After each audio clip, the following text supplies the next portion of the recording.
A US-listed rare earth company shares plunged this week, but the drop was less about one balance sheet and more a market reaction to shifting political signals about who will control minerals tied to national security. USA. What one rare earth stock slump reveals about the global scramble for minerals tied to national security. That sentence captures the bigger picture.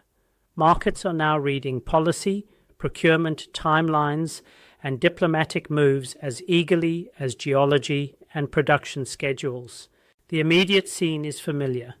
A speculative stock tumbles after commentary about government support, rival deals, and delayed production. Underneath that volatility lies a strategic contest. Governments want dependable supplies of rare earths and magnet components that power jets, missiles, wind turbines, and electric vehicles. Companies racing to develop domestic mines and processing plants are simultaneously jockeying for government contracts, subsidies, and the reputational stamp of being a trusted supplier. Recent weeks of news and diplomatic outreach changed investor expectations about which firms will win privileged access to those state-backed revenues. At the center of the story is a cluster of firms trying to turn mineral deposits into strategic businesses. USA Rare Earth, developing Texas and Oklahoma assets and pursuing acquisitions to secure processing inputs, represents one camp. Its peers, including older entrants that already have government partnerships or offtake deals, form another. Corporations act not only as extractors, but as political actors. They lobby, cultivate relationships with defense agencies, and time announcements to influence procurement choices.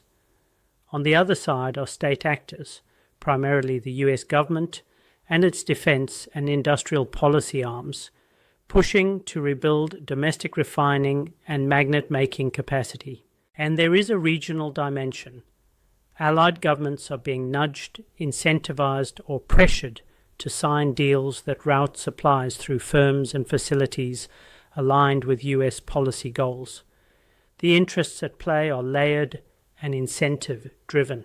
For corporations, the prize is quasi-rents, long-term, above-market returns secured by preferential procurement, subsidies, loan guarantees, or state equity. A firm that becomes the go-to supplier for defense contractors can lock in predictable revenues and lower financing costs. That encourages behavior, rapid vertical integration to show end-to-end capability, public relations campaigns to demonstrate security credentials, and targeted partnerships to prove non-reliance on adversary sources. For states, the interest is strategic resilience. Reducing dependence on dominant foreign producers is framed as both an economic and security imperative. Governments want supply chains they can trust in a crisis, and they are willing to use procurement, grants, and diplomatic leverage to build them.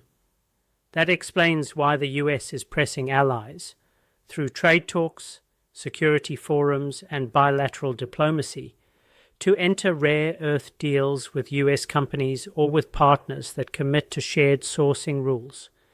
Allies are offered incentives, preferential access to technology, joint investment in processing plants, or inclusion in defense supply chains. In some cases, pressure is explicit. Align your sourcing, and you get access to critical components and collaboration. Don't, and you risk exclusion from certain procurement programs. Investors internalize these political payoffs. Stock prices increasingly reflect a firm's perceived alignment with state priorities, not only its cash flow forecasts. That drives market volatility.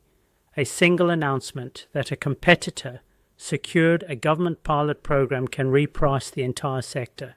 It also distorts corporate strategy. Firms prioritize political signaling and rapid deliverables over longer-term efficiency, and they may accept expensive deals or concessions to secure state favor. those dynamics reshape conflict and governance in concrete ways.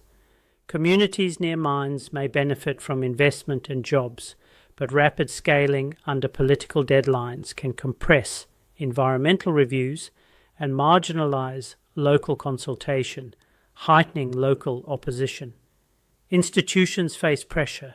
Procurement norms shift toward loyalty and speed, potentially sacrificing transparent competitive bidding and long-term value for immediate security assurances.